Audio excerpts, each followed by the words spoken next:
Ration card रे माळमाळ दुर्नीति सरकारी चाकरिया खाइछंती गरीबों को चाउल 100 कि 200 नुहे केन्द्रापड़ा जिले में पाखापाखि 1500 सरकारी चाकरिया हाथी राशन कार्ड कथाटी अड़ुआ लगुले भी केवाईसी जांच धराई देछि राशन अनियमितता।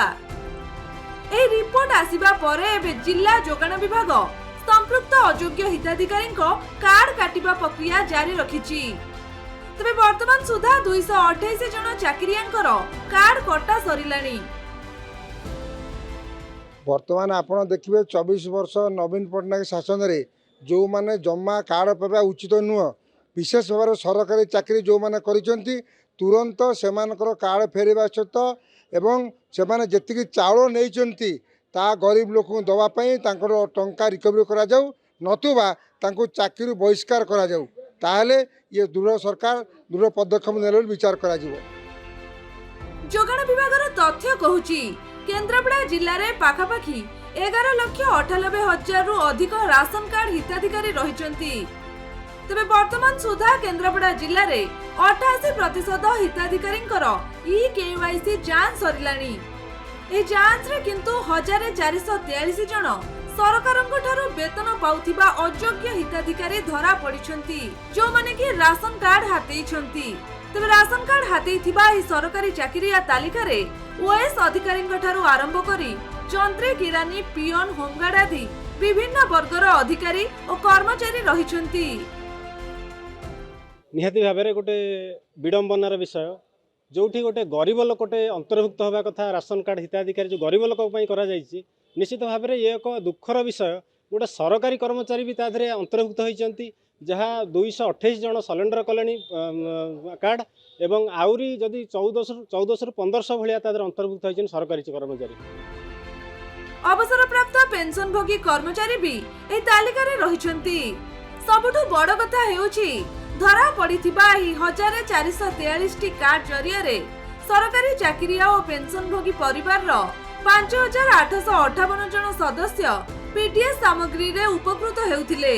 ए हिसाब को देखिबा को गले 5858 जन सदस्य मुंड पिछा 5 केजी हिसाब रे मासको 29,290 क्विंटाल चाउल उठाइचंती।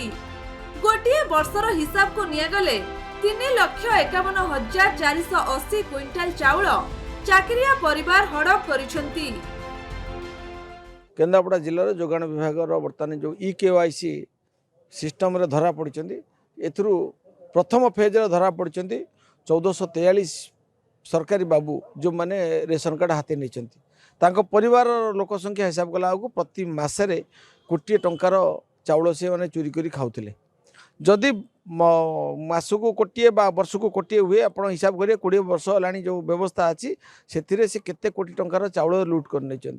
सबुठु बड़ कथा हूँ दुर्भाग्यर कथा हूँ जे 1443 जन ऑफिसर पाखु आरंभ कर कर्मचारी पर्यंत सरकारी बाबू माने वर्ष वर्ष धरिकी नौथिले जे चाउल नौथिले सरकार जोगाण व्यवस्था से निजक सामिल करिकी हड़प करथिले चाउल एवं वर्तमान से संपर्क तनाघना हला परे धरा पड़ला एवं धरा पड़ला परे 228 जन बर्तमान सुधा फेरई सारिचंती।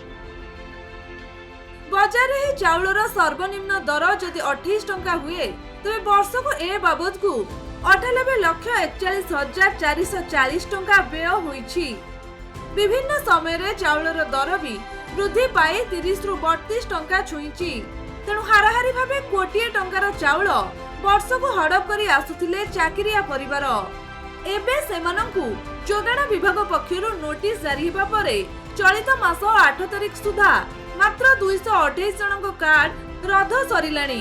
तबे प्रश्न उठुची सरकारी बाबू मानकर कार्ड सिना रद्द होई जिवो किंतु वर्ष को जेउ 77 लाख टंकार राशन हड़प करिसंती तार भरणा किभली हेबो ए चाकरिया परिवारन ठारू आदाय करा जिवो ना कार्ड रद्द रे ही कार्यानुष्ठान सीमित रही जिवो।